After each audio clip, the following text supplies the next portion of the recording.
آج سامعین آپ کی خدمت میں حاضر ہے توصیف صدیقی. بڑی اہم گفتگو آپ سے کرنے کے لیے جا رہے ہیں اور بہت ہی اہم معاملات کراچی کے حوالے سے. کراچی میں آپ نے پچھلے دنوں دیکھا ہوگا تسلسل سے آنکھ لگ رہی ہے. کبھی کیمیکل کے گودام میں ہو جاتا ہے problem, cooperative market, Victoria market جو ہب ہے بزنس کا. کراچی عرصہ دراز سے ہم دیکھ رہے ہیں کہ کراچی میں جو ہونے والی احساس محرومیت ہے وہ ایک خطرناک اب جنم لے رہی ہے. ایک زمانہ تھا کہا جاتا تھا کہ کراچی بارود کے ڈھیر پہ بیٹھا ہوا ہے, نہ جانے کب یہاں پر خانہ جنگی شروع ہو جائے, اسلحے سے بھرا ہوا ہے, آپریشنز ہوئے کراچی میں, لاپتہ ہوئے افراد. لیکن کراچی میں اب جو ایک نئی لہر دوڑ رہی ہے جس کی وجہ سے رونگٹے کھڑے ہو رہے ہیں کہ عوام میں احساس محرومی جو ہے وہ جنم لے رہی ہے. اور عوام جو ہے اب وہ کسی لیڈر کی طرف نہیں دیکھ رہی, وہ اپنے مسائل کی طرف دیکھ رہی ہے جو ایک بہت خطرناک حد تک خراب ہو چکے ہیں. اس شہر میں یہ جو پورے ملک کو پال رہا ہے, 70% ریونیو دے رہا ہے, سندھ کو 90% ریونیو دے رہا ہے. اس شہر کے لوگ پانی سے محروم ہیں, بجلی سے محروم ہیں. اس شہر کے لوگوں کے اوپر کوٹا سسٹم مسلط کر دیا گیا ہے. شہر کے لوگوں کو پرائیویٹ جاب کی طرف دھکیل دیا گیا ہے. اس شہر کے لوگوں سے تعلیم چھین لی گئی ہے. اس شہر کے لوگوں سے قلم چھین لیا گیا ہے. جب لوگوں نے کہا کہ جب ہم سے سب کچھ چھین لیا وہ تجارت کی طرف آئے, تو تجارت میں مخصوص طریقے سے ایک انہونی کہہ لیں, جس کا کوئی FIR بھی کٹ رہی ہیں, مخصوص طریقے سے کوئی ایسا لگ رہا ہے کہ منظم سازش کے تحت آگ لگائی جا رہی ہے. کراچی کے لوگوں کا معاشی قتل کیا جا رہا ہے, ان کی جمع پونجیوں پر قبضے کیے جا رہے ہیں. بھتہ خوری سے لے کر قتل و غارت گری اس شہر کا مقدر بن چکا ہے. کون آئے گا, کون ٹھیک کرے گا؟ لوگ مسلط کیے جا رہے ہیں مخصوص طریقے سے. اور پھر اس کے بعد ہم اپنی عدلیہ کا طرف دیکھتے ہیں, عدالت کا دروازہ کھٹکھٹاتے ہیں, تو اس کے بعد ہمیں مایوسی ملتی ہے.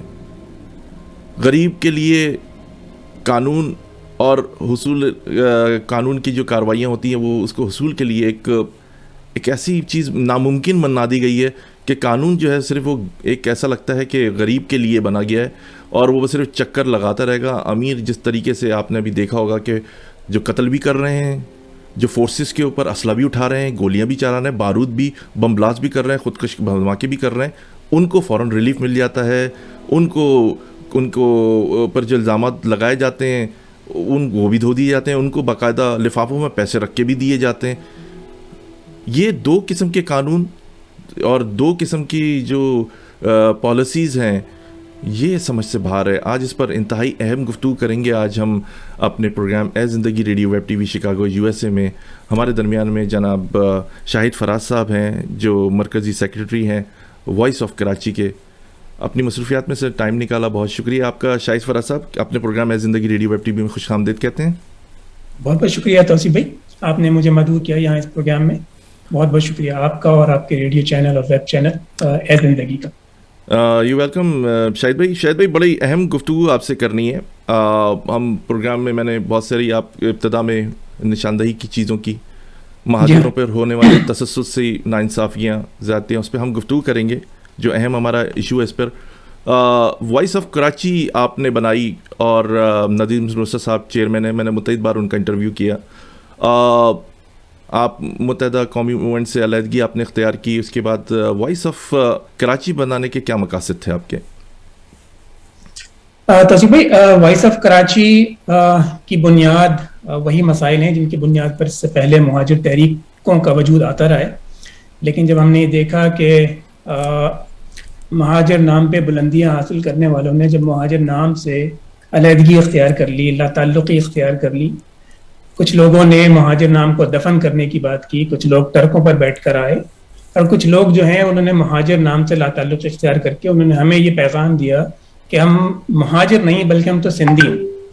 تو مہاجر نام کو بچانے کے لیے, مہاجر نام کو اپنی بساط بھر کوشش کرنے کے لیے کہ مہاجر نام جو انشاءاللہ تعالی ہمیشہ قائم و دائم رہے گا اس میں اپنا کردار ادا کریں, تو یہی بنیاد جو ہے وہ وجہ بنی وائس آف کراچی کی تخلیق کی. اور اس کے مقاصد کچھ اور نہیں ہیں جن بنیادوں پر مہاجر تحریک پہلے بنی تھی اور اس نے عروج حاصل کیا تھا, کیونکہ وہ مقاصد ابھی تک حاصل نہیں ہوئے ہیں.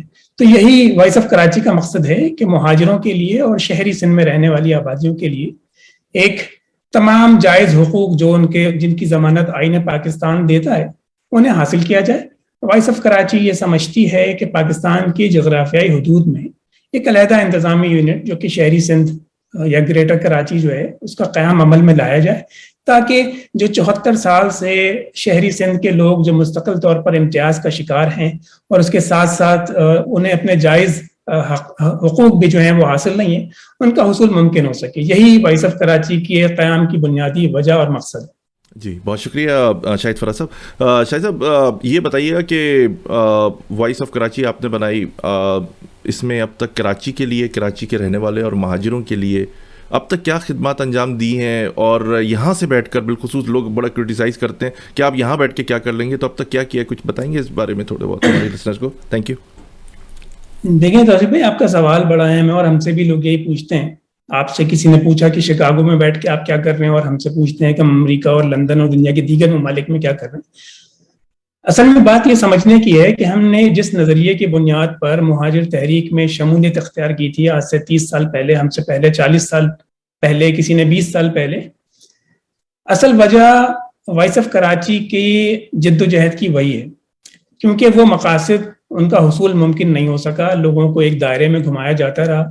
تو یہی ہماری وجہ ہے. بات یہ ہے کہ جو لوگ ہمیں یہ کہتے ہیں کہ مسائل جو ہیں وہ پاکستان میں ہیں اور آپ بیٹھ کے تحریک جو ہے وہ امریکہ اور لندن اور دنیا کے دیگر ممالک میں چلا رہے ہیں، تو گراؤنڈ پہ تو ہم موجود ہیں.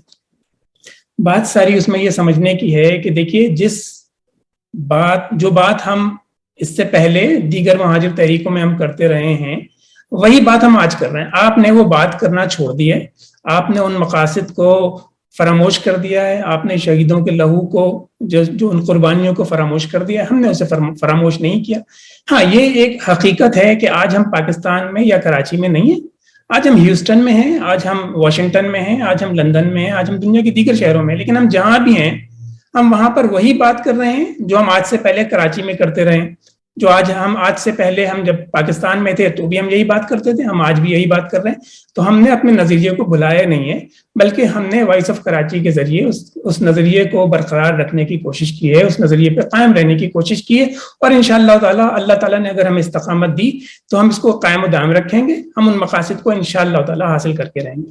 بہت شکریہ شاہد فراز صاحب. Thank you. کوئی فرق نہیں پڑتا کہ ہم کراچی میں ہیں یا کراچی سے باہر ہیں. ہم جہاں ہیں، اگر ہم نے سچ وہاں بولا ہے تو ہم یہاں بیٹھ کر بھی ہم صرف سچ بول رہے ہیں. اگر کسی کو ہمارے کردار میں کوئی خامی نظر آتی ہے تو ہمیں اس پہ کرٹیسائز ضرور کرے. لیکن ہم اگر کوئی کام اگر بہتری کے لیے کر رہے ہیں، کراچی کے لیے کر رہے ہیں، ہم نے گزشتہ 2 سالوں کا اگر آپ ریکارڈ اٹھا لیں، میں زیادہ پرانی بات نہیں کرتا، اس دوران سیلاب کی صورتحال بھی رہی، کووڈ کی صورتحال بھی رہی. کراچی کے لوگوں کے لیے مستقل مسائل جو ہیں وہاں رہے. ان لوگوں کے لیے کسی نے، جو وہاں گراؤنڈ پہ رہنے کے دعوے کرتے ہیں یا جو وہاں کی نمائندگی کے دعوے کرتے ہیں، انہوں نے کیا کیا ان کے لیے؟ لوگ ہمارے وہاں ان مشکلات کو برداشت کرتے رہے. ان سے کوئی ان کے لیے جو ہے کھانے کا پوچھنے گیا ان سے، نہ کوئی ان کی رہائش کا پوچھنے گیا، نہ کوئی اور معاملات کا پوچھنے گیا. تو یہ تو مخیر حضرات کی مدد سے وائس آف کراچی جو کچھ بھی کر سکی. ہم نے بلا مبالغہ ان 2 سالوں میں ہزارہ خاندانوں کی سیلاب کے دوران، ہزارہ خاندانوں کی کووڈ اور لاک ڈاؤن کے دوران، اور ہزارہ شہداء اور اسیروں کی جو فیملیاں ہیں، ان ہزاروں نہیں تو سینکڑوں خاندانوں کو آج بھی مستقل ماہانہ بنیادوں پر ہم ان کا وہ کام کر رہے ہیں. دوسری بات یہ ہے کہ ہم یہاں بیٹھ کے اگر ہم کچھ بھی نہیں کر سکتے تو ہم جو مہاجر وہاں پر یا شہری سندھ کی جو عوام وہاں قسم و پرسی کا شکار ہے، ہم ان کی آواز اٹھانے کا باعث بنتے ہیں. اور ہم دنیا بھر کے تمام میسر فورمز پر جہاں جہاں ہمیں موقع ملے گا، ہم مہاجر مسائل کی، شہری سندھ کے مسائل کی نشاندہی کرتے رہیں گے، اس کے لیے اپنے تئیں حل دیتے رہیں گے. ہم اپنی کوشش جو ہے وہ جاری رکھیں گے مستقل. یہی ہماری خدمات ہیں. وائس آف کراچی کوئی سیاسی جماعت یا سیاسی تنظیم نہیں ہے. ہم ایک وکالتی گروہ ہیں. ہمارا کام ایڈوکیسی ہے. ہم لوگوں کو یہ شعور دے رہے ہیں دراصل کہ بنیادی طور پہ آپ کو مہاجر نام پر، حقوق کے نام پر آپ کو ایک دائرے میں گھمایا جاتا رہا ہے. اور اب یہ وقت ہے کہ آپ اپنی آنکھیں کھول لیں. اندھی تقلید کسی کی بھی نہ کریں، مجھ سمیت کسی کی بھی، وائس آف کراچی کی بھی اندھی تقلید کرنے کی ضرورت نہیں ہے. معاملات کو حقائق کی بنیاد پر، عقل کی بنیاد پر پرکھیے، اور پھر جو آپ کو بہتر لگتا ہے آپ اس کی بنیاد پر فیصلہ کیجیے. تھینک یو سو مچ شاہد فراز صاحب. بڑی اہم گفتگو سامعین ہم کرنے کے لیے جا رہے ہیں نسلہ ٹاور کے حوالے سے، تجوری ہائٹس کے حوالے سے، کراچی میں منظم طریقے سے جو آگ لگ رہی ہے اس پہ بڑی خدشات ہیں لوگوں کے دلوں میں کہ یہ شارٹ سرکٹ ہو رہا ہے. شیخ صاحب نے FIR بھی کٹوائی. کراچی وہ شہر ہے جہاں زلزلہ آ جائے تو کراچی کے غیور نوجوان اٹھ کے کشمیر کی طرف چلے جاتے ہیں اور وہاں کے لوگوں کی ہیلپ کرتے ہیں. کراچی میں پانی آ جاتا ہے بارش کا تو کوئی ہیلپ کرنے کے لیے تیار نہیں, کوئی ٹرک نہیں آ رہے, یہاں سے ٹرک کے ٹرک بھر کے چلے جاتے ہیں. ایون یہ کہ کراچی سے جو امیدوار جو غیر مقامی تھے وہ جیتے, اور جیتنے کے بعد وہ PTI کے لوگ اپنے علاقوں کے لیے چندہ کر رہے ہیں اور اپنے علاقوں میں لگا رہے ہیں. اور ایسے بہت سارے کرکٹرز بھی ہیں جنہوں نے NGOs بنا کر کراچی کو سے مال جمع کر کے اپنے شہروں میں لگا رہے ہیں, لیکن کراچی کا کوئی سوچنے کے لیے تیار نہیں ہے. نسلا ٹاور 44 فیملیز جو ہیں اس وقت پریشان حال ہیں, کسی وقت بھی گرا دیا جائے گا. سپریم کورٹ کے احکامات آئے ہیں اور ہمارے جو چیف جسٹس صاحب ہیں کہا جا رہا ہے کہ وہ بھی مہاجر ہیں, اور کچھ اطلاعات یہ ہیں کہ ان کی وابستگی مہاجروں سے بہت قریب رہی. لیکن میں ایک چھوٹی سی چیز ایک اور شیئر کروں گا اپنے پروگرام کے توسط سے کہ ماضی میں جو آپریشنز ہوئے, جیسے ذیشان کاظمی صاحب تھے, بہادر علی صاحب تھے, مہاجر تھے, اور وہ آپریشن کر رہے تھے. جو لڑکے تھے ان کو اٹھایا بھی جا رہا تھا, غائب بھی کیا جا رہا تھا, ماورا عدالت قتل بھی ہو رہا تھا. کیا یہ دوبارہ سے وہی گیم تو نہیں کھیلا جا رہا کہ مہاجر کو مہاجر سے لڑوایا جائے, مہاجر کو الجھایا جائے؟ آپ بعد میں کہہ نہیں سکتے کہ بھائی جو بھی فیصلے دے رہا تھا وہ ایک مہاجر ہی تھا, اور اگر مہاجروں کو اختلاف ہے تو آپ کا آدمی اپنا بیٹھا ہے. ہم نے کوئی پنجابی نہیں بٹھایا, کوئی سندھی نہیں بٹھایا, پنجابی پٹھان نہیں بجایا. یہ آپ کی تو ہے, آپ کی کمیونٹی سے آدمی کو لے کر آئیں. اس پہ گفتگو کریں گے شاہد فراز صاحب سے. شاہد فراز صاحب, یہ نسلا ٹاور کا جو معاملہ ہے, ہم نے جو دیکھا ایک دم اچانک بلڈنگ کھڑی ہو گئی, اچانک فیصلہ آ گیا کہ اس کو گرا دیا جائے گا. جب یہ بلڈنگ بن رہی تھی تو وہ انسپیکٹرز بھی شامل تھے, بجلی کے کنیکشن بھی شامل تھے, ہو رہے تھے, کنسٹرکشن بھی بڑے زور شور. اس وقت یہ معاملہ کیوں نہیں اٹھایا گیا, اس کی کیا وجوہات تھیں؟ دیکھیے, میں نسلا ٹاور, دیکھیں اس میں کوئی دو رائے نہیں ہے کہ کراچی میں غیر قانونی تعمیرات بھی ہیں. کراچی کی قیمتی زمینوں پر جو ہیں وہ مختلف لوگوں نے غیر قانونی قبضے بھی کیے. مجھے سپریم کورٹ کے اس حکم سے کوئی اختلاف نہیں ہے کہ اگر کوئی تعمیر غیر قانونی ہے, اگر کوئی قبضہ غیر قانونی ہے تو اسے واگزار کرایا جائے یا اسے مسمار کر دیا جائے یا اسے ختم کر دیا جائے. مجھے سپریم کورٹ کی اس سے اس میں دو رائے نہیں ہے, مجھے کوئی اختلاف بھی نہیں. مجھے اختلاف کہاں شروع ہوتا ہے, جہاں پر سپریم کورٹ یا عدلیہ کا کوئی بھی حصہ قانون کی یا آئین کی اپنی منمانی تشریح کرتا ہے. مثال کے طور پر بنی گالا ریگولرائز زمین نہیں تھی, وزیر اعظم صاحب کی جو رہائش گاہ ہے, لیکن اسے سپریم کورٹ نے ہی اسے ریگولرائز کرنے کا حکم دیا. اسی طریقے سے اگر ہم اسلام آباد کی چھوڑ کے ہم پنجاب میں آئے تو وہاں بھی یہ صورتحال ملتی. بالکل. کراچی پہنچیے تو ملک ریاض صاحب کا بحریہ ٹاؤن ہے, اور ہزاروں ایکڑ زمین جو ہے وہ ریگولرائز نہیں تھی, اسے زبردستی حاصل کیا گیا اور اسے ریگولرائز کرنے کا حکم دیا پیسوں کے عوض.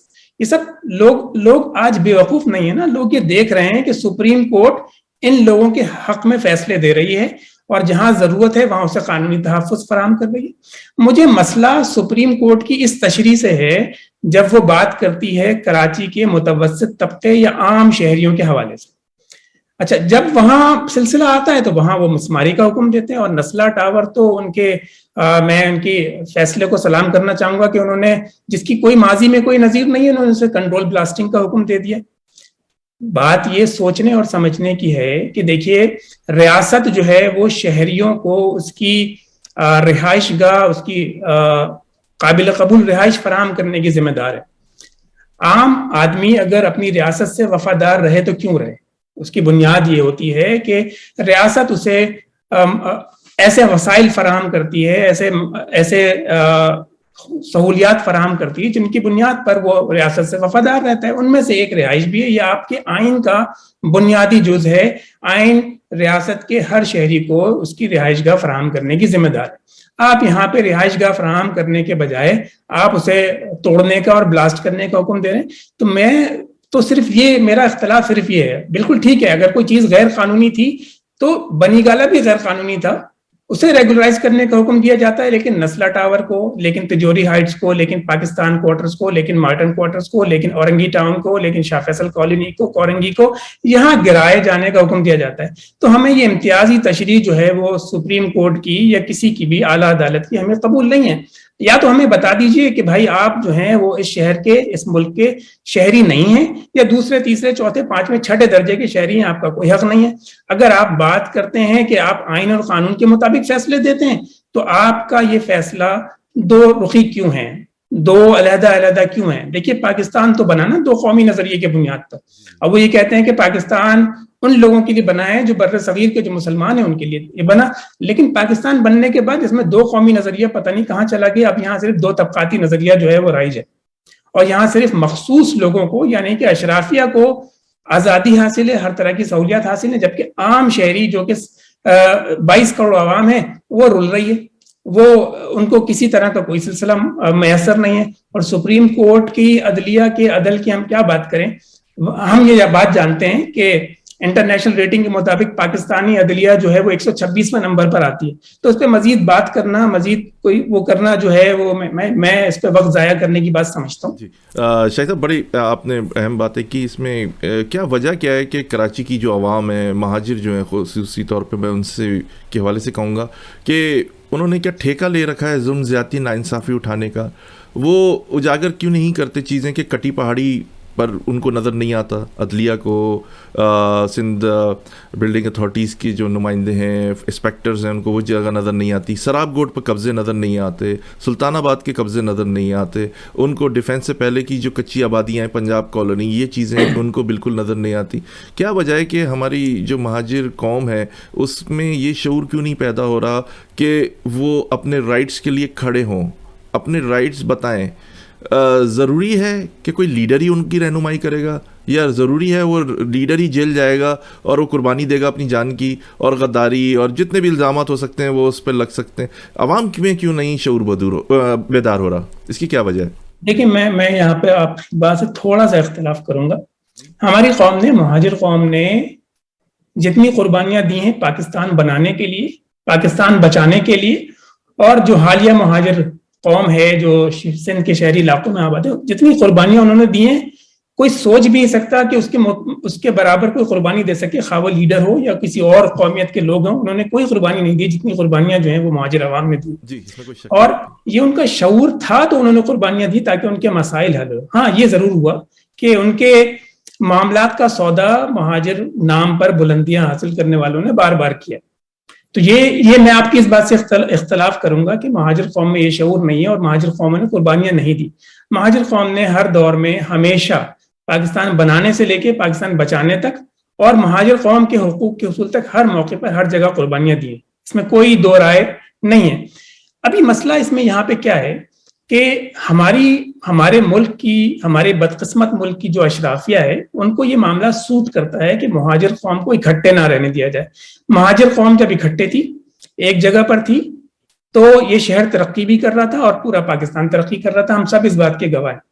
لیکن جب اس شہر کے لوگوں نے ایک ساتھ ہو کر اس شہر کے لیے، سندھ کے لیے اور پاکستان کے لیے ایک قومی جذبے کے ساتھ کام کرنے کی کوشش کی ہے، کبھی 92 کا آپریشن شروع کر دیا گیا، کبھی کوئی اور معاملہ شروع کر دیا گیا، اور دیگر معاملات تو ہمارے سامنے ہیں. تو یہ اختلاف کو پھیلانا، انہیں گروپ میں جبری طور پر تبدیل کرنا، جو نااہل ترین لوگ ہیں انہیں ان کی قیادت پر بٹھانا، یہ تو انہیں سوٹ کرتا ہے. تو ہاں یہ ضرور ہے کہ بار بار 40 سال مہاجر قوم نے اتنے نقصانات اٹھائے ہیں کہ اب ان کی سکت بھی مزید قربانی دینے کی کم ہو گئی. اسی لیے ہم یہ سمجھتے ہیں، وائس آف کراچی یہ سمجھتی ہے کہ اس وقت انہیں یہ شعور دیے جانے کی ضرورت ہے کہ دیکھیے آپ نے جو قربانیاں دیں، آپ نے جو معاملات کیے، آپ نے اپنی حمایت کا، اپنی جان کا، اپنے مال کا، ہر چیز کا وزن جو ہے وہ ایک پلڑے میں ڈال دیا تھا، لیکن آپ کے حقوق کا بار بار سودا کیا گیا. تو اب یہ سوچئے کہ اب آپ نے اپنا وزن ڈالنا کہاں ہے. دیکھیے جو لوگ ان کی نمائندگی کے دعوے دار ہیں یا جو لوگ ان کی نمائندگی کا دعویٰ کرتے ہیں، ہم دیکھتے ہیں کہ گزشتہ 2-3 سالوں میں وہ کہاں ہیں. وہ تو مہاجر معاملات پر کہیں پر بھی سامنے نظر نہیں آتے. وہ قومی اسمبلی کی سیٹیں بھی رکھتے ہیں, وہ سینٹ میں بھی موجود ہیں, وہ صوبائی اسمبلی میں بھی موجود ہیں, لیکن جب معاملات جو ہیں وہ کراچی کے عوام کے مسائل سے متعلق ہوتے ہیں تو وہ صرف ایک مذمتی بیان جاری کرتے ہیں. اگر کوئی شخص ایک طاقت رکھتا ہے, لوگوں نے آپ کو مذمتی بیان جاری کرنے کے لیے حکومت میں آپ کو اسمبلیوں میں بھیجا ہے, یہ بڑا سوچنے کی بات ہے کہ لوگوں نے کیا آپ کو مذمتی بیان جاری کرنے کے لیے بھیجا, لوگوں نے آپ کو جا کے الیکٹرانک ووٹنگ مشین پر جو ہے آپ کو ووٹنگ کرنے کے لیے بھیجا ہے, یا آپ کو انہوں نے آپ کے اپنے مسائل حل کرنے کے لیے بھیجا ہے, لوگوں نے آپ کو مہاجر نام دفن کرنے کے لیے بھیجا تھا. تو یہ ساری بات ہے. تو یہ بہت سوچنے کی بات ہے کہ کس طریقے سے یہ سارے معاملات جو ہیں حل ہو سکتے ہیں. ہاں, میں یہ کہوں گا کہ مہاجر قوم جو مختلف گروپوں میں اس وقت بکھری ہوئی نظر آ رہی ہے, یہ قوم بکھری ہوئی نہیں ہے.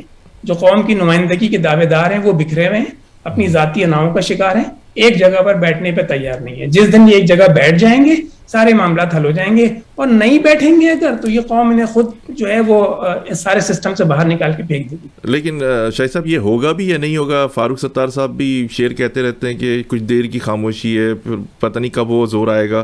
بہرحال ہم کنٹینیو کرتے ہیں پروگرام کو. بڑی اہم گفتگو کریں آگے ہم. اب دوسرے ہمارے کراچی کے اندر بڑا پیارا شہر کراچی میں تسلسل سے آگ لگ رہی ہیں. پرسوں ہی 3 جگہ چند گھنٹوں میں آگ لگ گئی. کوآپریٹو مارکیٹ جہاں پر تقریباً 4 سے 6 ارب روپے کا نقصان ہو گیا, لوگ روڈ پر آ گئے, دکانیں جل گئیں. اب اس کو بلڈ ہونے میں ٹائم لگے گا. وکٹوریا کا آپ نے دیکھا, اورنگی ٹاؤن میں آپ نے دیکھا کہ آگ لگ رہی ہے. کیا وجوہات ہیں؟ کچھ صحیح طرح بات کلیئر نہیں ہو رہی کہ یہ شارٹ سرکٹ کیسے ہو رہا ہے. صرف یہ ایسی جگہ کیوں ہو رہا ہے کہ جہاں پر مہاجر کاروبار کر رہے ہیں. یہ وہی لوگ ہیں جو جلسے جلوسوں کے لیے چندے بھی دیتے ہیں, یونین بھی بنی ہوئی ہے, نہ ان کو کوئی ریلیف ملا ابھی تک, نہ ان کے لیے کوئی کسی پیکج کا اعلان ہوا. تاجر برادری بڑی شدید پریشان ہے. کیا کہیں گے کہ یہ آگ کیوں اس طرح منظم طریقے سے لگ رہی ہے؟ اب تاجر برادری کا کیا مستقبل ہوگا؟ تاجر کس طرف جائیں گے؟ کیونکہ ان کے چولہے بجھتے نظر آ رہے ہیں. سینکڑوں لوگ جو ہیں بے روزگار ہو گئے ایک ہی دن کے اندر. کیا کہیں گے آپ اس بارے میں شاہد صاحب؟ بالکل درست ہے. اور دیکھیے اس معاملے پہ میں اس سے زیادہ اور کیا کہوں, اگر آپ 70 سال کی تاریخ اٹھا کے دیکھ لیں گے تو اس قسم کے جتنے بھی معاملات ہوئے ہیں ان میں کسی قسم کی انکوائری کا آج تک کوئی نتیجہ نہیں آیا. تو اگر کوئی انکوائری ہو بھی جائے گی تو یقینی طور پر اس کا بھی کوئی نتیجہ سامنے نہیں آئے گا, یا اس کا الزام کسی نہ کسی کے اوپر دھر دیا جائے گا, اور اس کا جو حاصل حصول ہے وہ کچھ بھی نہیں ہوگا. دیکھیے اگر کوئی کروں گا کہ ریکارڈ بھی جلیں بلڈنگوں کے, سرکاری عمارتوں کے جو حساب کتاب. بالکل سر, آپ صحیح کہہ رہے ہیں. وہ مخصوص جگہوں پر ہی ایسا ہوتا ہے. آپ دیکھیں کہ جب بھی کوئی معاملہ عدالت میں جاتا ہے یا عوام کی توجہ حاصل کرتا ہے تو وہاں پہ اس طرح کا معاملہ شروع ہو جاتا ہے. اگر کوئی اس وقت مجھے حلفیہ بھی یہ کہے کہ کراچی میں یہ جو گزشتہ 2 ہفتوں میں جو آگ لگنے کے واقعات ہوئے ہیں, اگر اس کے پیچھے کوئی سازش کار فرما نہیں ہے تو میں یقین نہیں کروں. اس کی وجہ یہ ہے کہ دیکھیے ایک جگہ ہو سکتی ہے, 2 جگہ ہو سکتی ہے, 3 جگہ ہو سکتی ہے, لیکن تواتر کے ساتھ مستقل, اور اگر آپ ایک کے بعد اگر آپ اس کو کڑی سے کڑی ملائیں تو آپ کو بہت واضح طور پر نظر آئے گا کہ یہ جو کووڈ کے معاملات سے جو سلسلہ شروع ہوا ہے, لاک ڈاؤن کے ذریعے جو تاجروں کو نقصان پہنچانے کا سلسلہ شروع کیا گیا, دیکھیے اس کو اس چیز سے بھی سوچنے کی ضرورت ہے. دیکھیے بھٹو صاحب نے اپنے دور میں جب ان کی حکومت آئی تو انہوں نے بیک جنبش قلم مہاجر جو بیوروکریٹس تھے ان کو انہوں نے باہر نکالا سسٹم سے. ٹھیک ہے, اسی طریقے سے مہاجر تاجروں کی, مہاجر بزنس اونرز کی, مہاجر بینکوں کی, جو مہاجروں کی ملکیت تھی ان کو بیک جنبش قلم قومیہ لیا گیا. ٹھیک ہے, اور اس بات کا وعدہ کیا گیا کہ اس کا کمپنسیشن ان کو دیا جائے گا. اس بات کو بھی 50 سے 55 سال کا عرصہ ہو گیا, نہ انہیں کمپنسیشن ملا نہ یہ ملا. اس کے باوجود مہاجروں نے جو کچھ اس ملک کے لیے کیا آج اس کی کوئی بات ماننے کو بھی تیار نہیں ہے, اس بات کو کوئی یقین کرنے پہ تیار نہیں ہے. اسی طریقے سے جو سلسلہ اب شروع کیا گیا ہے, پیپلز پارٹی گزشتہ 13 سالوں سے جو اس سندھ کے میں بلا شرکت غیر جو حکمران بنی ہوئی, اور اس نے ایک سلسلہ شروع کیا ہوا ہے کہ مہاجروں کو سے ہر سہولت اس نے چھین لینی ہے. جو کچھ ترقی شہر کو ملی تھی مشرف صاحب کے دور میں وہ ساری کی ساری پیپلز پارٹی کے آنے کے بعد تباہ حال ہے. کراچی شہر کی سڑکیں, اکانومی, تعلیم, ہر چیز جو ہے رفتہ رفتہ ایک منظم انداز میں تباہ کی جا رہی ہے. اور یہ حالیہ واقعات جو آگ لگنے کے ہوئے ہیں, اگر آپ کڑی سے کڑی ملائیں گے تو آپ دیکھیں گے کہ یہ بات سامنے آئے گی کہ کراچی کی قیمتی زمینیں, کراچی کی قیمتی کاروباری علاقے کہیں نہ کہیں پہ قبضہ کیے جا رہے ہیں. اور یہ ٹھیک ہے, بالکل آپ صحیح کہہ رہے ہیں کہ یہ ٹیکس پیئر ہیں اور ان کے لیے کوئی اعلان نہیں کیا گیا, لیکن ایسا ہونا چاہیے. بولٹن مارکیٹ کی طرز پر ان تاجروں کے لیے جو سڑک پر آ گئے, یہ ہمارے اس شہر کے کو چلانے والے ہیں, شہر کا پہیا چلانے والے ہیں. ان کے پیسے سے, ان کے کاروبار سے اس شہر کا ہی نہیں, اس پورے پاکستان کا نظام چلتا ہے. اگر یہ سمجھتے ہیں کہ اس طریقے سے کراچی کی تجارت پہ قبضہ کر کے کراچی کے لوگوں کو دیوار سے لگا کر یہ پاکستان کو ترقی دے سکیں گے, اس شہر کو ترقی دے سکیں گے, اس ملک پہ اپنا قبضہ برقرار رکھ سکیں گے, تو یہ ناممکنات میں سے ایسا نہیں ہو پائے گا. جی بہت شکریہ شاہد فراز صاحب. شاہد صاحب کیا کہیں گے, اب جس طرح آگ لگ رہی ہیں جھگیوں میں, ٹین ہٹی پہ آپ نے دیکھا وہاں پہ بھی آگ لگ گئی, اس سے پہلے بھی بازاروں میں آگ لگی اور جھگیاں بھی جلیں, سب کچھ ہوئے. میں نے سرکاری زمینوں کا بھی کہا کہ وہاں پہ بھی آگ لگی. کیا اقدامات کرنے چاہیے اب لوگوں کو, کیونکہ اپنی مدد آپ کے تحت ہی کام ہوں گے. اگر کسی ادارے کے پاس جائیں گے کہ ہمیں فائر بریگیڈ یہاں کھڑی کر دیں, ایمبولینس یہاں کھڑی کر دیں, یہ سارے معاملات, اپنی مدد آپ کے تحت کیا عوام کر سکتی ہے؟ دیکھیں یہ بات میں ابھی آپ کے کسی سوال کے جواب میں نے یہ کہا کہ دیکھیے, ریاست اگر اپنے شہریوں سے وفاداری کا, ان کی لائلٹی کا تقاضا کرتی ہے تو اسے جواب میں شہریوں کو کچھ نہ کچھ دینا چاہیے جس کا وہ وعدہ کرتی ہے, اور اس میں ان کی جان و مال کا تحفظ, ان کی رہائش, ان کو تمام مواقع, تمام حقوق کی فراہمی ہے. اگر یہاں پر بھی قوم ہی, اگر عوام نے ہی اپنے معاملات نمٹانے ہیں تو قوم ٹیکس کیوں دے؟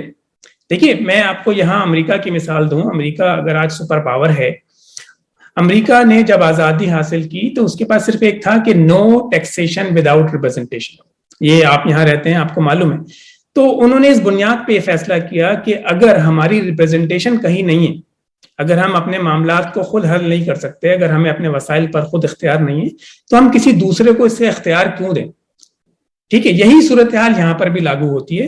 میں سمجھتا ہوں کہ قوم کہیں نہ کہیں پہ یہ فیصلہ کرنے پہ مجبور ہو جائے گی, جس جانب انہیں لے جایا جا رہا ہے, کہ وہ ان تمام اگر سہولیات انہیں نہیں ملتی ہیں, اگر وہ وسائل جس کی ضمانت آئین انہیں دیتا ہے وہ ان تک نہیں پہنچتے ہیں, تو یقیناً قوم اس فیصلے کو کرنے میں آزاد ہوگی کہ وہ ٹیکس دینا بند کر دے, کوئی نہ کوئی سلسلہ نکالے گی.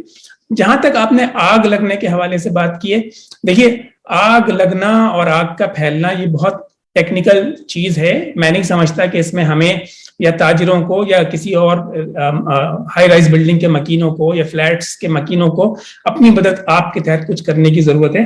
یہاں پر یہ ہونا چاہیے کہ بلڈنگ کوڈز کا نفاذ ہو. پھر دیکھیے ابھی میں آپ کو دو دن پہلے کی مثال دوں کہ ایک پیٹرول پمپ پہ جو ہے وہ ٹینکر سے جس میں کہ فیول تھا, اس میں آگ لگ گئی کسی وجہ سے. اور پھر ہم نے دیکھا کہ دنیا کے تمام اخبارات نے, تمام ٹی وی چینلز نے اس بات کا پرچار کیا حکومت کی جانب سے کہ جی 11 فائر بریگیڈ, فائر ٹینڈرز اور اسنارکل جو ہے وہ پہنچ گئی, نیوی سے مدد مانگ لی گئی, فلاں سے مدد مانگ لی گئی, اور ہم نے اسے پانی سے بجھانے کا فیصلہ کیا. ارے بھائی, یہ جو فیول سے لگنے والی آگ ہے یہ کیٹیگری سی کی آگ ہوتی ہے, اس کو پانی سے کون بجھاتا ہے دنیا بھر میں؟ تو یہ اپنی مدد آپ کے تحت کرنے والے کام نہیں ہیں. اس کے لیے تو دنیا بھر میں فائر بریگیڈز کا سلسلہ کیوں رکھا جاتا ہے؟ اسی لیے رکھا جاتا ہے کہ اسے لوگ عام طور پر خود ہینڈل نہیں کر سکتے. اس کو ہینڈل کرنے کے لیے, اس کو دیکھنے کے لیے, اس کو پراپر طریقے سے اس کو پٹ آف کرنے کے لیے جو ہے وہ ٹرینڈ لوگوں کی ضرورت ہوتی ہے, جن کی تربیت ہو اس حوالے سے. عام آدمی اپنی مدد آپ کے تحت کیسے کرے گا ایسے؟ تو وہاں تو ضرورت ہے سب سے پہلے کہ آگ اگر لگتی ہے تو اس کی شناخت ہو کہ وہ کس قسم کی آگ ہے. آگ لگنے کے لیے جو ضروری ایلیمنٹس ہوتے ہیں, یعنی حرارت ہے, آکسیجن کی موجودگی ہے, اور اس کے پھیلنے کے لیے جن چیزوں کی ضرورت ہوتی ہے, کیا وہ وہاں موجود ہے؟ نہیں ہے. اگر ہیں تو پہلے اس پہ کام کرنے کی ضرورت ہوتی ہے. یہ عام آدمی کا کام نہیں ہے. لیکن ہاں, ہم یہ ضرور درخواست کریں گے عام لوگوں سے کہ اگر آپ کی کوئی دکان ہے, اگر آپ کا کوئی بزنس سینٹر ہے, اگر آپ کا کوئی کیمیکل کا گودام ہے, اگر آپ کی کوئی فیکٹری ہے, تو اس کے لیے جو ماحولیات کے قوانین ہیں اس کی مکمل طور پر پابندی کریں. وہاں پہ جن اکوپمنٹس کو, جن سیفٹی اکوپمنٹس کو لگانے کی ضرورت ہے اسے ضرور لگائیں. ہم نے کراچی میں آج تک بڑی بڑی بلڈنگز ہم نے بنتے دیکھی ہیں, بڑے بڑے اپارٹمنٹ کمپلیکس بنتے دیکھے ہیں, لیکن ہم نے کہیں نہیں دیکھا کہ وہاں پہ فائر ایگزٹ کا کوئی سلسلہ رکھا گیا. تو بغیر نقشے کے, بغیر فائر ایگزٹ کے نقشہ کیسے پاس ہو جاتا ہے؟ بلڈنگ کنٹرول اتھارٹی کیا کرتی ہے, کیسے پاس کر دیتی ہے؟ جو بجلی کے محکمے والے ہیں وہ انہیں کیسے پاس کر دیتے ہیں, وہ بلڈنگ کیسے بن جاتی ہے, بجلی کا کنیکشن کیسے لگ جاتا ہے, گیس کا کنیکشن کیسے لگ جاتا ہے, پانی کا کنیکشن کیسے مل جاتا ہے؟ اگر بنیادی چیز منظور کے قابل نہیں ہے, اگر بنیادی چیز بننے کے قابل نہیں ہے, تو آپ کیسے وہ اپروول ہو جاتی ہے, اس کے تمام محکموں سے NOC مل جاتے ہیں.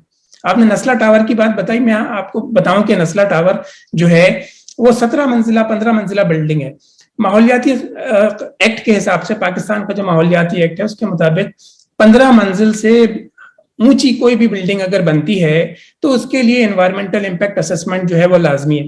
نسلہ ٹاور بغیر انوائرمنٹل امپیکٹ اسسمنٹ کے بنائی گئی, اسے اپروو کر دیا گیا انیشیل انوائرمنٹل ایگزامینیشن کے ذریعے.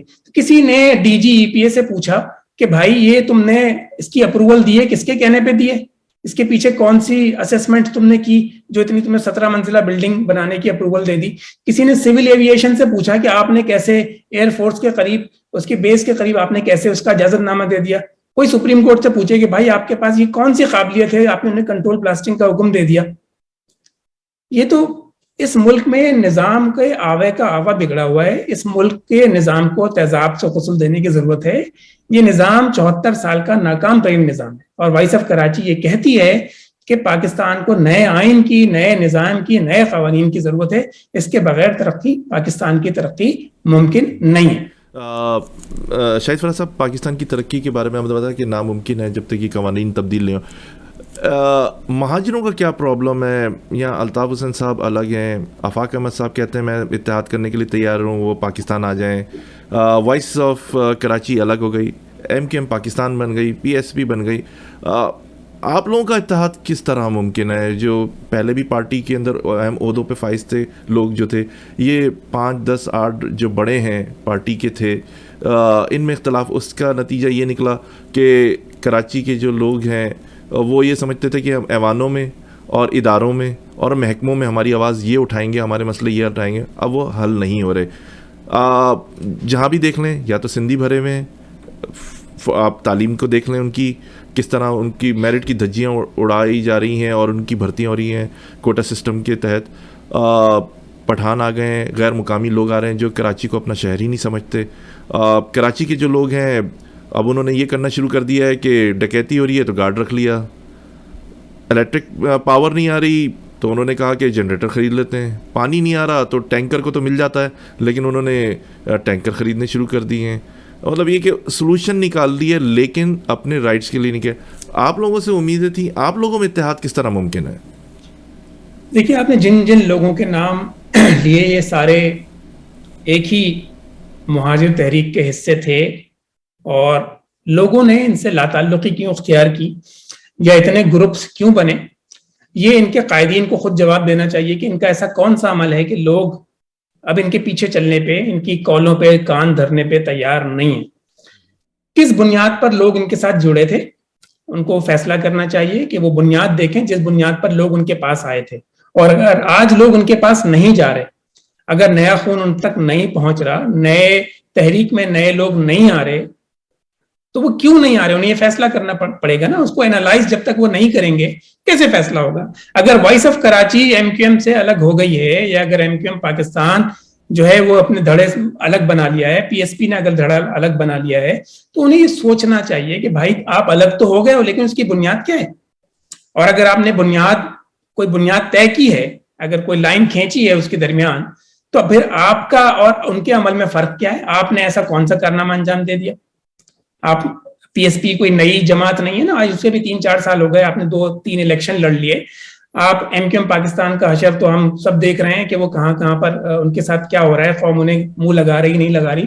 میں باقی لوگوں پہ میں بات کرنا نہیں چاہتا, لیکن میں یہ کہہ رہا ہوں کہ دیکھیں, وائس آف کراچی ابھی بھی یہ سمجھتی ہے کہ دیکھیے, اگر آپ اس قوم کی نمائندگی کے دعوے دار ہیں اور آپ دعویٰ رکھتے ہیں تو خدا را اس قوم کا سوچیے, اس قوم کے لیے ایک جگہ پر اکٹھا ہو جائیں.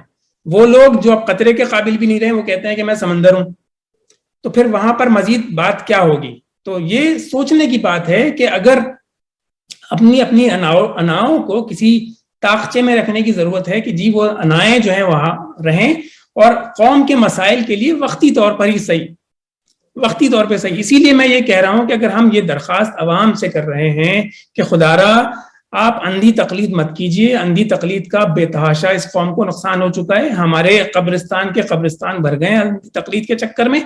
لیکن آپ میری طرف سے آتی ہے, ندیم نصرت صاحب کی طرف سے آتی ہے, کسی اور قائد کی طرف سے آتی ہے, کسی اور رہنما کی طرف سے آتی ہے, اس کی بات کو عقلی طور پر پرکھیے, عقلی طور پر پرکھیے, اس کے لیے کسوٹی طے کریے. اگر وہ اس پیمانے پر پورا اترتا ہے تو بالکل ٹھیک ہے, آپ اس کا ساتھ دیجیے, وہ کوئی بھی ہو. اگر وہ آپ کو لگتا ہے کہ اس سے مہاجر قوم کا کوئی فائدہ ہو رہا ہے. لیکن جن لوگوں کو آپ نے 40 سال تک اپنا وزن دیا, 40 سال تک اپنی حمایت دی, اور ایسی حمایت دی جو پاکستان کی کسی سیاسی جماعت کے نصیب میں بھی نہیں ہے اور انشاءاللہ تعالی ہوگی بھی نہیں, انہوں نے آپ کے لیے کیا کیا؟ جب وقت آیا تو انہوں نے یہ کہا وہ ٹرکوں پہ بیٹھ کر آئے, جب وقت آیا تو انہوں نے اسمبلی میں کھڑے ہو کر مہاجریت سے جو ہے لا تعلقی اختیار کی, جب وقت آیا تو انہوں نے کیا کیا؟ انہوں نے کہا کہ جی میں تو مہاجر نام کو دفن کرنے آیا. ٹھیک ہے, انہوں نے یہ کہا نا, میں نے تو نہیں کہا, انہوں نے یہ کہا کہ مجھے مہاجر نام سے شرمندگی ہوتی ہے. انہوں نے یہ کہا کہ بھئی مہاجر مکر اور تلیئر ہے جس نے پوری مہاجر قوم کو اس سکھانے میں کوئی کسر نہیں چھوڑی کہ مہاجر 5ویں قومیت ہے. وہ شخص اگر خود کہے کہ میں مہاجر نہیں سندھی ہوں تو مہاجر کہاں جائے؟ تو بھائی یہ ضرورت ہے بہت سنجیدہ طور پہ دیکھنے کی. شاہد صاحب ایک بات میں مزید اضافہ کروں گا کہ مہاجر کا لفظ تو عمران خان نے بھی کیا کہ میں آدھا مہاجر ہوں, اور پھر مہاجر کی کمر پہ چھرا گھوپا, اور کوٹا سسٹم جو ہے غیر معینہ مدت کے لیے نافذ کر دیا, اور جو 14-15 جتنے بھی ان کے ایم این ایز وغیرہ تھے وہ بھی کوآپریٹو مارکیٹ کی طرف انہوں نے رخ نہیں کیا, یا مہاجروں کی کہ جو مسئلے مسائل ہیں ان کے کوئی حل نہیں کر سکے, وہ بھی دبک کے بیٹھ گئے. لیکن یہ ہے کہ مہاجر کارڈ تو ہر کوئی استعمال کر رہا ہے, لیکن مہاجروں کے مسئلے کے کارڈ کو ہر شخص نے اپنے مفاد کے لیے استعمال کیا ہے, اور لوگ شاید ہمارے بارے میں بھی یہی گمان رکھتے ہیں, لیکن ہم بہت واضح طور پہ کہہ چکے ہیں کہ وائس آف کراچی کوئی سیاسی جماعت نہیں ہے. اس کا الیکشن لڑنے کا, سیٹیں حاصل کرنے کا, وزارتیں اور سینیٹرشپ حاصل کرنے کا, بلکہ کسی بھی قسم کا کوئی عہدہ حاصل کرنے کا مطلب ہے کہ لوگوں کو شعور اویئرنیس, جی آپ کا کہنے کا مطلب ہے لوگوں کو شعور اویئرنیس دینے کا مقصد ہے اس آرگنائزیشن کو بنانے کا. شاہد صاحب اگر کوئی شخص مثال کے طور پہ عمران خان صاحب نے اس کا فائدہ اٹھایا, اور شاید کچھ لوگوں نے جہاں ووٹ دلوائے گئے وہاں کچھ لوگوں نے شاید سادگی میں ووٹ دیے بھی ہوں گے ان کو, لیکن اگر یہ کوئی کہے کہ عمران خان صاحب اپنی قابلیت کی بنیاد پر آج وزیر اعظم ہے, تو مجھے ہنسنے کے علاوہ کوئی اور بات سمجھ میں نہیں آئے گی. لیکن میں یہاں بہت واضح کہنا چاہتا ہوں کہ اگر عوام کے پاس یہ شعور ہو, اگر قوم کے پاس یہ شعور ہو کہ وہ خود فیصلہ کریں کہ بھائی لیڈر ہمیشہ یہی کیوں ہے, میں لیڈر کیوں نہیں بن سکتا. ہم یہی دیکھ رہے ہیں, ابھی آپ نے 4-5 لوگوں کے نام لیے, بھائی ہم 40 سالوں سے انہی لوگوں کے نام سنتے آ رہے ہیں. کیا کسی اور کو حق نہیں ہے کہ وہ لیڈر بن سکے؟ کیا کسی اور کو حق نہیں ہے کہ وہ قوم کی رہنمائی کر سکے؟ یہ اچھا خیال اس کے ذہن میں نہیں آ سکتا, صرف آپ ہی کی دین ہے. میں یہ واضح طور پہ سمجھتا ہوں کہ لیڈر جو ہے کوئی آسمانی شخصیت نہیں ہوتی. لیڈر تو اللہ تعالیٰ ہر شخص کو بناتا ہے. ہاں, آپ اسے ڈیولپ اپنے اندر کیسے کرتے ہیں, آپ اس کے اندر اس کی کس طریقے سے اس کی تطہیر کرتے ہیں, کس طریقے سے اس کی تربیت کرتے ہیں, اس کی بنیاد پر فیصلہ ہوتا ہے. تو ٹھیک ہے, لوگوں کو فیصلہ کرنے دیں, لوگوں کو آگے آنے دیں, نئے خون کو آگے آنے دیں جو ہم سے یقیناً بہت اچھے ہوں گے. جی شاہد صاحب بہت شکریہ. آخری سوال بڑا امپورٹنٹ آپ سے, کیا مستقبل نظر آ رہا ہے تعلیمی میدان میں مہاجروں کا؟ خواتین کو دیکھ رہے ہیں کہ کافی اچھی کارکردگی ہے. لڑکوں میں جو نوجوان ہیں یا تو وہ تعلیم حاصل کر رہے ہیں اچھی, تو وہ ملک سے باہر نکل جاتے ہیں. تعلیم جو ہتھیار تھا مہاجر کا, پین دکھایا گیا تھا کہ یہ ہے مہاجر کا. پڑھے لکھے لوگ, آپ نے دیکھا ہوگا کہ سائڈ پاکٹ کے اندر پین ہوتا تھا, اب تو بہت کم ہی نظر آتا ہے وہ پین. اب لوگوں کے موبائل فون لگے ہوئے نظر آتے ہیں اس میں. اب کیا کہیں گے, کس طرح مہاجر جو ہیں تعلیم کی طرف آ سکتے ہیں؟ اور تعلیم ایک کسی بھی معاشرے میں ایک کلیدی کردار ادا کرتی ہے اس کی ترقی میں. ڈاکٹر مرتضی ملک کا ایک واقعہ میں آپ سے بیان کرتا ہوں, ٹی وی پہ دیکھا میں نے, کہ انہوں نے کہا کہ جس علاقے میں اگر صرف 15% لوگ پڑھے لکھے ہیں تو حکومت بھی وہیں سے بنے گی, علاقوں کی باغ دوڑ بھی وہیں سے سنبھلے گی. تو 85% لوگ جو ہیں وہ ملک کا حصہ تو ہوں گے, لیکن سب کچھ کام یہیں سے ہوں گے. کیا کہیں گے کہ کس طرح واپس مہاجروں کو تعلیمی میدان میں لے کر آیا جا سکتا ہے؟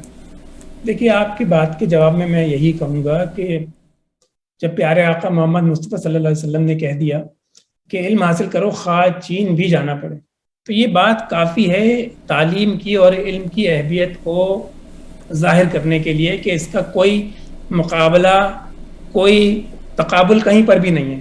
اور اگر تعلیم نہیں ہے آپ کے پاس تو آپ کے پاس پھر کچھ بھی نہیں ہے. دیکھیے میں آپ کو بہت واضح بتاؤں, اور یہ میرا یہ پیغام صرف مہاجروں کے لیے نہیں, پورے پاکستان کی 22 کروڑ عوام کے لیے بھی ہے, اور وہ لوگ ان لوگوں کے لیے بھی ہے جو 22 کروڑ لوگوں کے فیصلے اپنے دفتروں میں بیٹھ کے کرتے ہیں.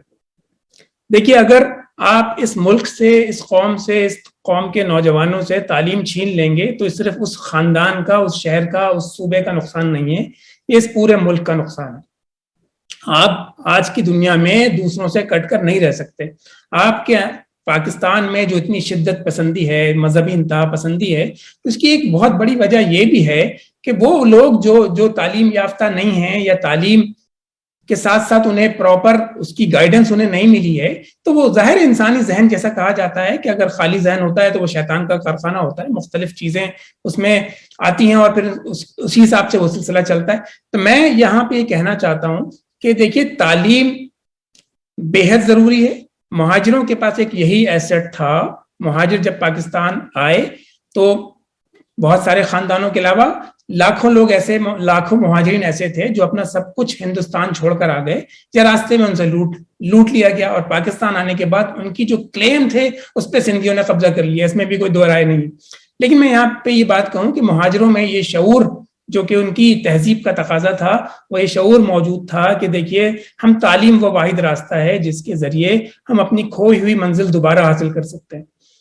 ہمارے والدین نے اور ہمارے والدین سے پہلے ان کے والدین نے اپنے بچوں کو پاکستان پہنچنے کے بعد تعلیم کی طرف نہ صرف راغب کیا بلکہ یہ واحد راستہ دکھایا کہ اس کے ذریعے آپ اپنی منزل تک پہنچ سکتے ہیں, آپ اس معاشرے میں دوبارہ عروج حاصل کر سکتے ہیں. اور ہم نے دیکھا کہ لوگوں نے عروج حاصل کیا.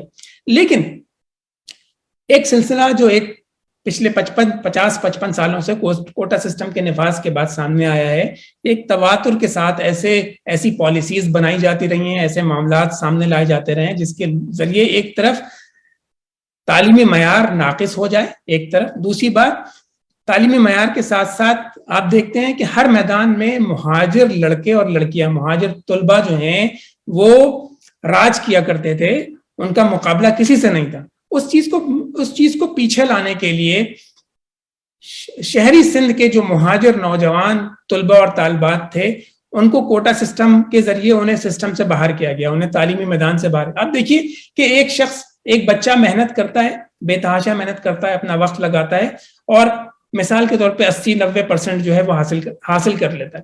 اب اس حاصل کرنے کے بعد وہ ڈی ایم سی میں جاتا ہے اپنے ایڈمیشن کے لیے, جامعہ کراچی میں جاتا ہے, سندھ میڈیکل کالج میں جاتا ہے, اور جو دیگر پروفیشنل کالجز اور یونیورسٹیز موجود ہے وہاں جاتا ہے. پتہ یہ چلتا ہے کہ جی اسے ایڈمیشن کیوں نہیں ملا, اس لیے کہ بھائی آپ کے مارکس 85% ہونے کے باوجود, 90% ہونے کے باوجود کوٹا سسٹم کی وجہ سے آپ اس نظام سے باہر ہو گئے. ایک بات. دوسری بات وہ دوسری طرف یہ دیکھتا ہے کہ 45-55% حاصل کرنے والے غیر مقامی کوٹا سسٹم کی بنیاد پہ ان نشستوں پر قابض ہیں. تیسرا کام انہوں نے یہ کیا گیا کہ جو اس دور میں چانڈکا میڈیکل کالج میں اور اندرون سندھ کے میڈیکل کالج میں 60-40 کے ریشو سے جو طلبہ اور طالبات اندرون سندھ جا کے پڑھنا شروع کرتے تھے ان کے اوپر تشدد کیا جاتا تھا, ان کے ساتھ جو ہے وہ ایسا رویہ رکھا جاتا تھا کہ ان کے لیے اندرون سندھ رہنا ممکن نہیں ہے. ابھی آپ کو میں ایک حالیہ بات بتاؤں, آپ گزشتہ ماہ کا اخبار اٹھائیں گے تو آپ کو پتہ چلے گا کہ محکمہ تعلیم نے بہت ساری خواتین اساتذہ کا تبادلہ کیا بیلر سندھ میں. اب وہ وہاں اپنا خاندان کراچی میں چھوڑ کے 200-250 میل دور وہاں جا کے کیسے اپنی ملازمت جاری رکھ سکتی ہیں؟ یہ بہت سوچنے کی بات ہے. اس پہ کوئی بات نہیں کرتا. اس پہ جو قوم کی نمائندگی کے دعوے دار ہیں وہ بھی خاموش بیٹھے ہیں, جو انصاف پہنچانے کے دعوے دار ہیں وہ بھی خاموش بیٹھے ہیں, جو ملک کے تحفظ کی قسمیں کھاتے نہیں تھے وہ بھی خاموش بیٹھے ہیں. اسامیوں کے لیے بھی کہہ دیا گیا ہے کہ مہاجر اپلائی زحمت نہ کریں تو بہتر. میں تو یہی کہوں گا زحمت نہ کریں. آپ یہ دیکھیں نا, آپ نے سپریم کورٹ کی یہاں پر اتنی ساری بات کی, میرے دل میں بہت احترام ہے پاکستان کے آئین کا, پاکستان کے قانون کا, لیکن مجھے ایک بات یہ بتائیں کہ سپریم کورٹ اور فیڈرل شریعت کورٹ نے یہ قانون پاس کیا کہ کوٹا سسٹم جو ہے غیر اسلامی ہے. آپ کا 1949 کا قرارداد مقاصد, آپ کی سپریم کورٹ کا, پاکستان کا آئین یہ کہتا ہے کہ پاکستان میں کوئی غیر اسلامی قانون نہیں بن سکتا. اگر فیڈرل شریعت کورٹ یہ کہتی ہے کہ کوٹا سسٹم غیر قانونی ہے تو یہ سسٹم نافذ کیسے ہے 50 سالوں سے, اس کی ایکسٹینشن کیسے ہو رہی ہے؟ میں اور آپ نااہل ہو سکتے ہیں لیکن جو لوگ اس کی ایکسٹینشن کر رہے ہیں ایک غیر اسلامی اور غیر قانونی قانون کی, وہ لوگ نااہل نہیں ہوتے اس کے لیے. سپریم کورٹ کو یہ نظر نہیں آتا, سپریم کورٹ کو یہ کراچی کے متوسط طبقے کی آبادیاں نظر آ جاتی ہیں, باقی معاملات نظر نہیں آتے. تو بھائی کہیں تو فیصلہ کیجئے کہ آپ کرنا کیا چاہتے ہیں. آپ قوم کو بتا دیجئے کہ بھائی یہ ملک ہمارا ہے, 2 4 5 10 لاکھ لوگوں کا, باقی لوگ جو ہیں وہ سمندر میں کود جائیں تو ٹھیک ہے, ہم جا کے یہ کر لیں گے, یا پھر ہم آپ سے فیصلہ کر لیں گے کیا کرنا ہے ہمیں. جی بہت شکریہ شاہد فراز صاحب کہ آپ نے ہمارا پروگرام اے زندگی radio web T V Chicago U S سے جوائن کیا. سامعین ہمارے ساتھ تھے شاہد فراز صاحب, مرکزی سیکرٹری ہیں وائس آف کراچی کے. ہم نے ان سے بڑی اہم گفتگو کی کراچی کے حوالے سے, کراچی کے مسئلے مسائل سے. اہم درخواست ہماری عدلیہ سے, سپریم کورٹ سے, کہ ان لوگوں کے خلاف بھی کارروائی کر رہے ہیں تو انصاف پورا ہو جاتا ہے کہ جنہوں نے یہ ٹاور بنایا, غلط کاغذات دکھائے, 300 گز کے اوپر وہ پورا ٹاور گرا دینا, یہ ان سب کی. میرے ایسے بھی لوگوں کو کہ میں نے انٹرویو دیکھے جو انٹرویو کے دوران میں رو گئے ٹی وی پر کہ انہوں نے کس محنت سے وہ 1 روپیہ جمع کیا, کوئی ڈاؤن پیمنٹ کر دی, پھر اس کے بعد منتھلی پیمنٹ اس کی باندھ دی, کس مصیبتوں سے وہ گھر انہوں نے بنایا تھا. وہاں پر ایک اکاؤنٹنٹ صاحب کا بھی دیکھا کہ انہوں نے بتایا کہ میں نے بہت چھوٹی عمر سے پڑھنا شروع کر دیا. یہ کوآپریٹو مارکیٹ دیکھ رہا ہوں جو آگ مسلسل تسلسل سے لگ رہی ہے, لوگ بیچارے بے روزگار ہو رہے ہیں. ہاتھ جوڑ کے اپیل کرتے ہیں کہ اپنی عدلیہ سے, کیونکہ وہ ایک آخری دروازہ ہے کہ لوگوں کا امید کا سہارا ہیں آپ. گلزار صاحب آپ ایک مہاجر ہیں, مہاجر درد کو بھی سمجھیے کہ کیا ہو رہا ہے آپ کو. جس طرح بھی پنجاب میں نے دیکھا کہ آپ کے آئی ڈی کارڈ پہ جو ایڈریس ہوگا وہ پنجاب کے لوگوں کا وہی ڈومیسائل ہوگا, تو کراچی میں یہ چیزیں کیوں نہیں ہوتی؟ جو غیر مقامی آ گئے ہیں انہوں نے جس کی جہاں مرضی ہوئی نالے پہ گھر بنا دیا, ندی بہہ رہی ہے تو اس کے اوپر گھر بنا دیا, کسی کے پلاٹ خالی پڑا ہوا ہے تو اس پہ گھر بنا دیا, کسی کی فیملی امریکہ یا دوسرے ممالک میں بیٹھی ہوئی ہے تو اس پر گھر بنا دیا, قبضہ کر لیا, فائلیں بک جاتی ہیں. کٹی پہاڑی پر دیکھ لیں, سراب گوڑ پر ایک زمانے میں باڑا ہوتا تھا, کہیں کہاں کوئی گھس نہیں سکتا تھا, اپنی اتنی اجارہ داری تھی.